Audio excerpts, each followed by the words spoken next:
सभी भक्तजनों को जय श्री कृष्ण। श्री सुखदेव जी कहते हैं, परीक्षित, एक बार भगवान श्री कृष्ण ने उन दोनों पर प्रसन्न होकर दारुक से रथ मंगवाया और उस पर सवार होकर द्वारका से विदेह देश की ओर प्रस्थान किया। भगवान के साथ नारद, वामदेव, अत्रि, वेदव्यास, परशुराम, असित, आरुणि, मैं सुखदेव, बृहस्पति, कण्व, मैत्रेय, च्यवन आदि ऋषि भी थे। परीक्षित, वे जहाँ जहाँ पहुँचे वहाँ की नागरिक और ग्रामवासी प्रजा पूजा की सामग्री लेकर उपस्थित होती। पूजा करने वालों को भगवान ऐसे जान पड़ते मानो ग्रहों के साथ साक्षात सूर्य नारायण उदय हो रहे हों। परीक्षित, उस यात्रा में अनर्थ, धर्म, कुरजांगल, कंक, मत्स्य, पांचाल, कुंती, मधु, कैकय, कौशल, अरण आदि अनेक देशों के नर नारियों ने अपने नेत्र रूपी दोनों से भगवान श्री कृष्ण के उन्मुक्त हास्य और प्रेम भरी चितवन से युक्त मुखार बिंद के मकरंद रस का पान किया। त्रिलोक गुरु भगवान श्री कृष्ण के दर्शन से उन लोगों की अज्ञान दृष्टि नष्ट हो गई। प्रभु दर्शन करने वाले नर नारियों को अपनी दृष्टि से परम कल्याण और तत्व ज्ञान का दान करते चल रहे थे। स्थान स्थान पर मनुष्य और देवता भगवान की उस कीर्ति का गान करके सुनाते जो समस्त दिशाओं को उज्ज्वल बनाने वाली एवं समस्त अशुभों का विनाश करने वाली है। इस प्रकार भगवान श्री कृष्ण धीरे धीरे विदेह देश में पहुँचे। परीक्षित, भगवान श्री कृष्ण के शुभागमन का समाचार सुनकर नागरिक और ग्रामवासियों के आनंद की सीमा ना रही। वे अपने हाथों में पूजा की विविध सामग्रियां लेकर उनकी अगवानी करने आए। भगवान श्री कृष्ण का दर्शन करके उनके हृदय और मुख कमल प्रेम और आनंद से खिल उठे।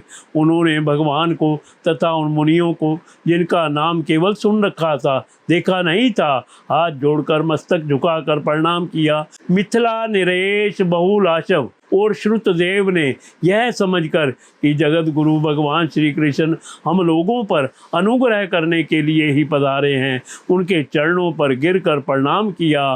बहुलाशव और श्रुतदेव दोनों ने ही एक साथ हाथ जोड़कर मुनि मंडली के सहित भगवान श्री कृष्ण को आतिथ्य ग्रहण करने के लिए निमंत्रित किया।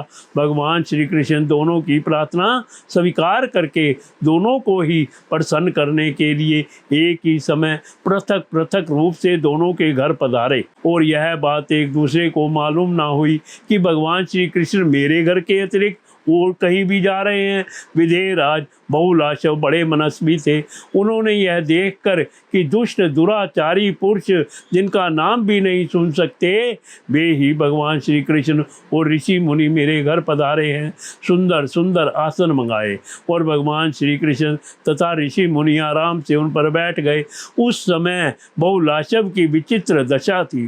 प्रेम भक्ति के उद्रेक से उनका हृदय भर आया था। नेत्रों में आंसू मड़ रहे थे। उन्होंने अपने पूज्यतम अतिथियों के चरणों में नमस्कार करके पांव पखारे और अपने कुटुंब के साथ उनके चरणों का लोक पावन जल सिर पर धारण किया और फिर भगवान एवं भगवत स्वरूप ऋषियों को गंध, माला, वस्त्र, अलंकार, धूप, दीप, अर्घ्य, गौ, बेल आदि समर्पित करके उनकी पूजा की। जब सब लोग भोजन करके तृप्त हो गए, तब राजा बहुलाशव भगवान श्री कृष्ण के चरणों को अपनी गोद में लेकर बैठ गए और बड़े आनंद से धीरे धीरे उन्हें सहलाते हुए बड़ी मधुर वाणी से भगवान की स्तुति करने लगे। राजा बहुलाशव ने कहा, प्रभु, आप समस्त प्राणियों के आत्मा, साक्षी एवं स्वयं प्रकाश हैं। हम सदा सर्वदा आपके चरण कमलों का स्मरण करते रहते हैं। इसी से आपने हम लोगों को दर्शन देकर कृतार्थ किया है। भगवान, आपके वचन हैं कि मेरा अनन्य प्रेमी भक्त मुझे अपने स्वरूप बलराम जी, अर्धांगिनी लक्ष्मी और पुत्र ब्रह्मा से भी बढ़कर प्रिय है। अपने उन वचनों को सत्य करने के लिए ही आपने हम लोगों को दर्शन दिया है।